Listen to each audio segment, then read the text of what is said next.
We're now on the final section of Chapter 20, Amines and Amides, and we're going to describe the structure and properties of each one.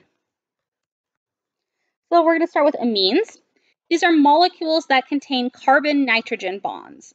The nitrogen has a lone pair of electrons and 3 bonds to other atoms, so either carbons or hydrogens. The nitrogen can replace a carbon in an aromatic hydrocarbon in what we call heterocyclic amines. Heterocyclic meaning you have 2 or more different atoms in the ring structure. Amines are ammonia derivatives, so think amine, ammonia. And they do act as weak bases. They're found all over the place, such as dyes, medications, amino acids, hormones, neurotransmitters, and DNA. There's a bunch of different nomenclatures that are used for these. We're going to just look at the common method of naming, and basically the way you do is you look at your nitrogen, you look at the 3 groups around it, and you list them as alkyl groups, and then you end the name with amine. So very similar to ethers. Methylamine means that you just have a CH3 group, and these are hydrogens. So if there's only one group, then you only have the other 2 things on the nitrogen or hydrogens.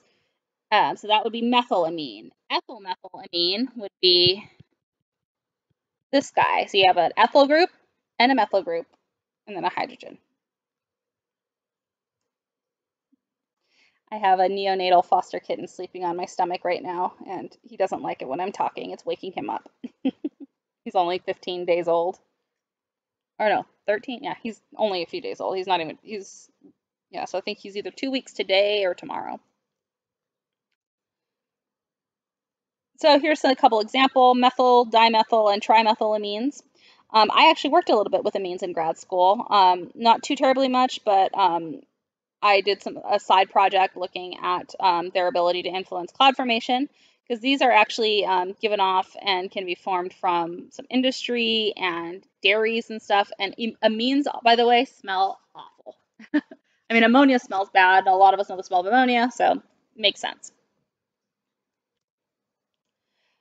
This is a structure called pyridine. Pyridine is very well documented and known in the biochem world. So it basically it's basically a benzene where one of those carbons is replaced with nitrogen, and it's aromatic, has 3 double bonds, and it's got and all that fun stuff too. So we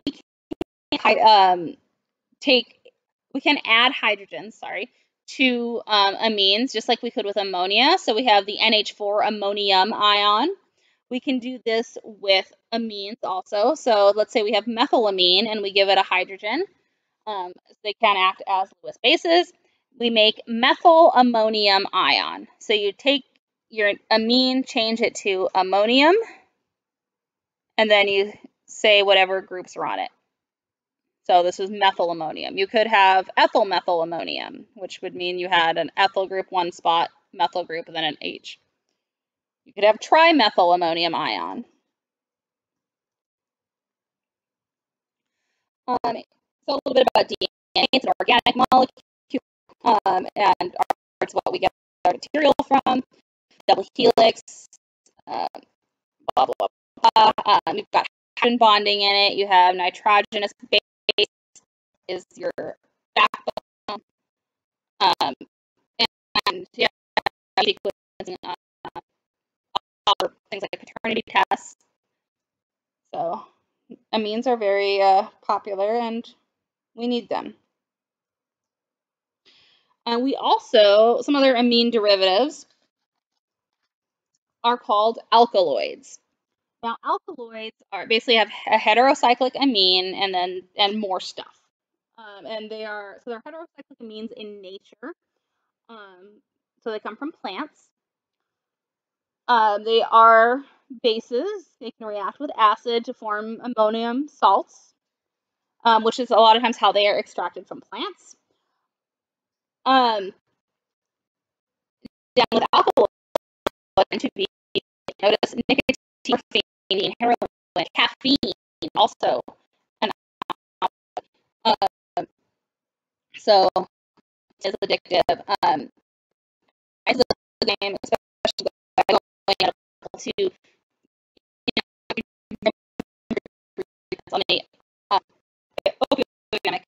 Um, Opioid addiction is a big problem, and it's something that in the medical field we need to do better at being empathetic and understanding on how it can come about. Sometimes it can start from someone who's just on codeine for pain.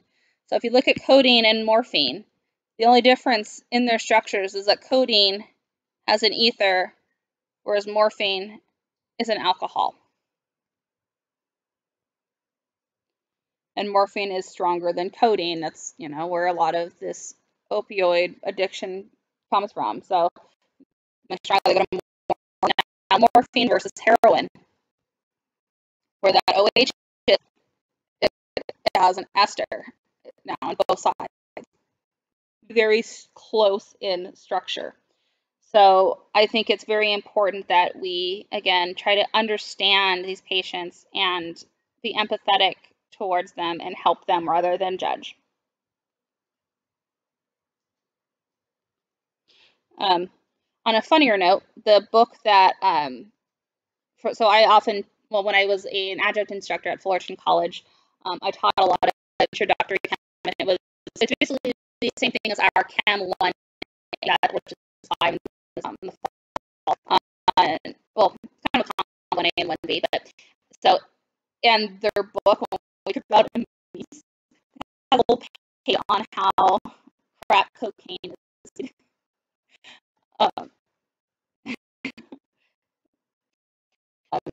Yeah. Anyway, poppies are where we get a lot of opium tends to come from. And opium is a plant latex that contains morphine, from which other opiates can be synthesized. So don't do a drug test and don't eat a bunch of poppy seed bagels and then get a drug test. It actually has been known to show up as positive for opiates from a poppy seed bagel. And you have to eat like a lot, but it's just something, you know, be careful. So next up we have amides, and these are molecules that contain nitrogen atoms that are connected to the carbon atom of a carbonyl group. But nomenclatures for these, and they're very similar to esters. So an amide, you have carbon, and then for an ester, we have an oxygen to this carbon, but instead we have a nitrogen, and then it has two other bonds. It can be hydrogen, whatever it is. And carboxylated with or with ammonia via a process called amidation. It's one of those fun words to say. Amidation, amidation, amidation. A water molecule is then eliminated from the reaction, and this is pretty much analogous to the ester formation reaction. So here's a couple examples of some amides: acetamide and hexanamide. And here's the formation of an amide, however you want to say it. The OH and the H and the amide grab onto each other and take off as water, and then the carbon and the nitrogen hook up. This is, you can call this an amide linkage.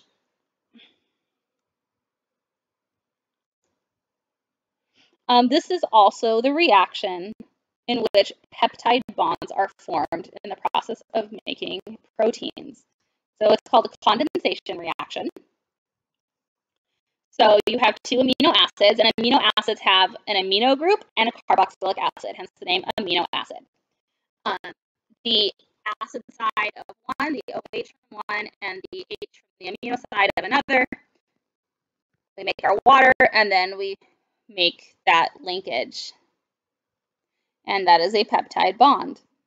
So these are very, very important in biochemistry, especially.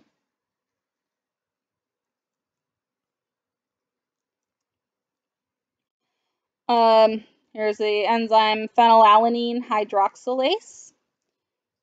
There is a disease called phenylketonuria, where a defect in its shape causes it to lose its function in breaking down phenylalanine.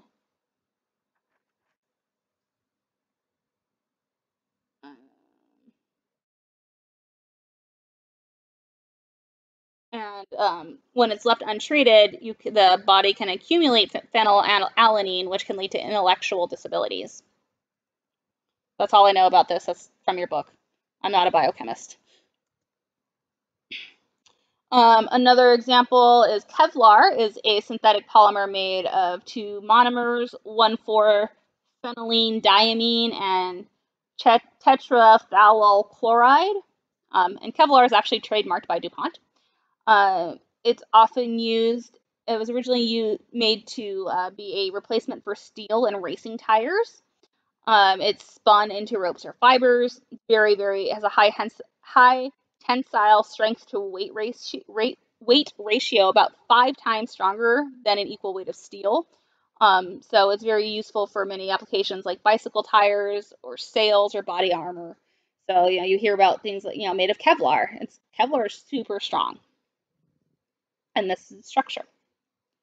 And the structure, a lot of its strength actually comes from hydrogen bonds between the polymer chains.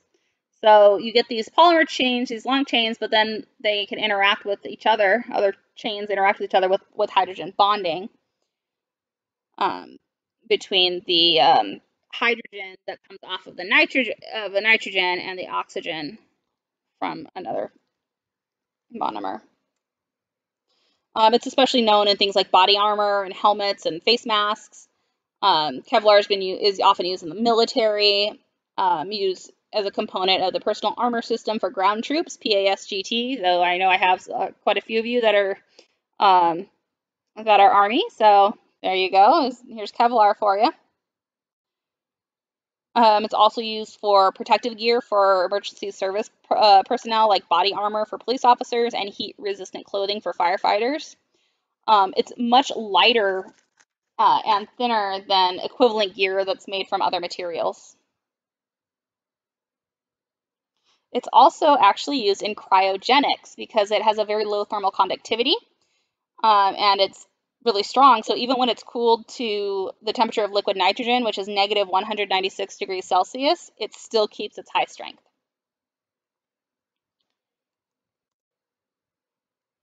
So here's some Kevlar uses.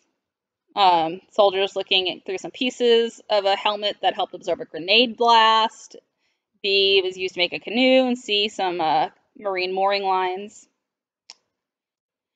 And the last thing from this chapter is this beautiful table that your book gives you that shows you the compound name or the functional group name, the structure of it in the functional group, an example formula, and an example name. So you have a nice summary of all of this. Keep in mind, this stuff is only going to be on your final, so I'm not going to go that in depth at all. The most naming you'll probably have to do would be like with the alkanes. Maybe I might ask you like, which of the following would you expect to be a product of this reaction, and then you just kind of multiple choice it.